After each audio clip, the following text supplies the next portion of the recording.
ഇല്ല അച്ഛാ. ഒന്ന് മോള് ഓർക്കണം, ഏതാണ്ട് ഒരേ സമയത്താണ് രണ്ടാളെയും കാണാതാകുന്നേ. ഇവിടെ പാർവതി, അവിടെ പ്രേമ. രണ്ടും തമ്മിൽ എന്തെങ്കിലും ബന്ധമുണ്ടായിരിക്കും. അറിയില്ല അച്ഛാ. സംശയിക്കാൻ നമ്മുടെ മുമ്പിൽ തെളിവൊന്നുമില്ലല്ലോ. പക്ഷെ അച്ഛൻ്റെ ഉള്ളിൽ തോന്നുന്ന സംശയങ്ങൾ എൻ്റെ ഉള്ളിലും തോന്നുന്നുണ്ട്. എവിടേക്കോ ചില പൊരുത്തക്കേടുകളൊക്കെ ഉണ്ട്. മോളെ, ഒരു സംശയം ഞാൻ പറയാം. ഈ വീട് നശിച്ചു കാണണമെന്ന് ആഗ്രഹിക്കുന്ന ഒരുത്തൻ ഇവിടെയുണ്ട്, ശരത്ത്. അതുപോലെ ഒരുത്തി അവിടെ ഇല്ലേ, ചന്ദ്ര. ആ രണ്ടാളും തമ്മിൽ നല്ല അടുപ്പമുണ്ട് അച്ഛാ. എന്നാലും തീർത്ത് പറയാൻ ശക്തമായ എന്തെങ്കിലുമൊക്കെ തെളിവുകൾ വേണം. അതിതുവരെ നമ്മുടെ മുന്നിലില്ല. അല്ല, പ്രേമ ഇറങ്ങിപ്പോയതല്ലോ. അപ്പോ എന്തെങ്കിലും അപകടം പറ്റിയതാകാനേ സാധ്യതയുള്ളൂ. ആ ചന്ദ്രയെ പിടിച്ച് ചോദ്യം ചെയ്യാൻ പറ. അവക്കറിയായിരിക്കും പ്രേമയ്ക്ക് എന്ത് പറ്റിയത്. അവർ തമ്മിൽ ഒരു ധാരണയിൽ എത്തിയതല്ലേ അച്ഛാ. ഡിവോഴ്സ് പേപ്പറിലൊക്കെ ചന്ദ്ര ഒപ്പിടുകയും ചെയ്തു. സത്യത്തിൽ അവർക്കിടയിലുള്ള തർക്കങ്ങൾ തീർന്നതാ. പിന്നെന്താ സംഭവിച്ചെന്ന് അറിയാൻ വയ്യാത്ത. മോളെ, ചന്ദ്രയ്ക്ക് അതറിയാൻ പറ്റും. വേണ്ടതുപോലെ അവളെ ചോദ്യം ചെയ്താലുണ്ടല്ലോ സത്യം പുറത്തു വരും. സിദ്ധു എന്തായാലും പോലീസിൽ കംപ്ലൈന്റ് ചെയ്യാൻ പോകുന്നുണ്ട്. അവരന്വേഷിക്കട്ടെ, എന്തെങ്കിലും വഴി തെളിയോന്നറിയാം. എന്ത് വഴിതെളിയാ? പാർവതിയുടെ കാര്യത്തിൽ ഇതുവരെ എന്തെങ്കിലും പുരോഗതി ഉണ്ടായോ? പോലീസിനെ കൊണ്ടൊന്നും ഒന്നും ചെയ്യാൻ പറ്റത്തില്ല. എന്തെങ്കിലും നടക്കണമെങ്കിൽ നമ്മൾ തന്നെ വിചാരിക്കണം.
സാർ എന്താ വക്കീലെ രാത്രിയിൽ സാർ ഒരു മിസ്സിംഗ് കേസ് ഉണ്ട്. ആ പരാതി നമ്മൾ രജിസ്റ്റർ ചെയ്തല്ലേ? പാർവതി, വൈഫ് ഓഫ് മനോഹരൻ. ഇതല്ല. പിന്നെ സാറേ, എൻ്റെ ചേച്ചിയാ പ്രേമ. ഇതെന്താ വക്കീലെ എല്ലാവരും ഒരുമിച്ചാണ് കാണാതെ പോകുന്നത്? ഇങ്ങനെ കാണാതായാൽ ഞങ്ങൾ എന്ത് ചെയ്യും? വക്കീലിന് പരിചയമുള്ളവരും ബന്ധുക്കളും ആണല്ലോ മിസ്സാവുന്നത്. എന്താ കാരണം? എനിക്കറിയില്ല സാർ. അവിടെയും വഴക്കാണോ വില്ലൻ? ഏയ് അല്ല. പിന്നെ അറിയില്ല എന്താ സംഭവിച്ചതെന്ന്. സാർ, എനിക്ക് ആകെയുള്ളൊരു ചേച്ചിയാ. എന്തെങ്കിലും പറ്റുന്നതിന് മുൻപ് സാർ ചേച്ചി ഒന്ന് കണ്ടുപിടിക്കണം. ഇവരൊക്കെ കൂട്ടത്തോടെ എങ്ങോട്ടാ വക്കീലായി പോകുന്നേ? എന്തായാലും ഞങ്ങളൊന്ന് അന്വേഷിക്കട്ടെ. പാർവതിയെ തന്നെ ഇതുവരെ കണ്ടുപിടിക്കാൻ പറ്റിയിട്ടില്ല. അതിൻ്റെ ഇടയിലായി ഇതും. നിങ്ങളൊന്ന് അന്വേഷിക്കുക. അതുകൊണ്ട് ചിലപ്പം ഗുണമുണ്ടാവും. ഞങ്ങൾ അന്വേഷിക്കുന്നുണ്ട് സാർ. പോലീസിന്റെ സപ്പോർട്ടാ കാര്യമായിട്ട് വേണ്ടത്. അതുണ്ടല്ലോ. ദേ, ഈ നിമിഷം മുതൽ ഞങ്ങൾ ഈ കേസിന്റെ പുറകില. ശരി സാർ. ആ, ഒരു വിശദമായ പരാതി എഴുതി കൊടുത്തിട്ട് പോക്കി. ശരി.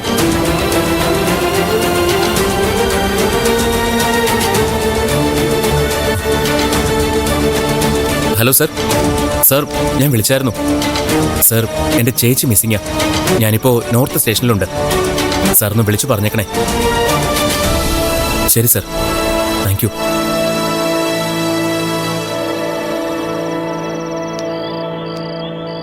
നിനക്കത് എവിടുന്ന് കിട്ടിയത്? ഏത് അത് ഏത് അറിയില്ലേ? ഇല്ല, അറിയില്ല. നീ എന്താണ് പിച്ചുമ്പയും പറയുന്നത്? ആർക്ക് എന്ത് കിട്ടിയെന്നാ? എന്നെ മണ്ടനാക്കാൻ നോക്കിയുണ്ടല്ലോ. നിനക്ക് എന്താടാ പറ്റിയത്? സത്യം പറ. നീ എന്തെങ്കിലും കണ്ട് പേടിച്ചു? അതുപോലൊരു മുഖഭാവമാണല്ലോ നിനക്കിപ്പോ. എന്ത് കണ്ടാ പേടിച്ചേ? നിത്യ കണ്ടോ? നിത്യ ഞാൻ എന്തിനാ കാണുന്നത്? പിന്നെ എന്ത് കണ്ടാ പേടിച്ചേ? ഞാൻ പേടിച്ചിട്ടൊന്നുമില്ല. നീ പേടിച്ചിട്ടുണ്ട്. നിന്റെ മുഖം കണ്ടാൽ അറിയാലോ. മോനെ ശരത്ത്, നിന്നെ ആരൊക്കെ വിട്ടുകളഞ്ഞാലും ആരീന്നൊക്കെ നീ രക്ഷപ്പെട്ടാലും നിത്യയുടെ ആത്മാവ് നിന്നെ വെറുതെ വിടാൻ പോകുന്നത്. നിന്റെ പുറകെ തന്നെ ഉണ്ടാവും അവള്. നീ എന്തൊക്കെയാണോ മറച്ചു വെക്കാൻ ശ്രമിക്കുന്നത് അതൊക്കെ അവള് പുറത്തു കൊണ്ടുവരും. ഏത് പാതാളത്തിൽ പോയി ഒളിച്ചാലും അവളുടെ ആത്മാ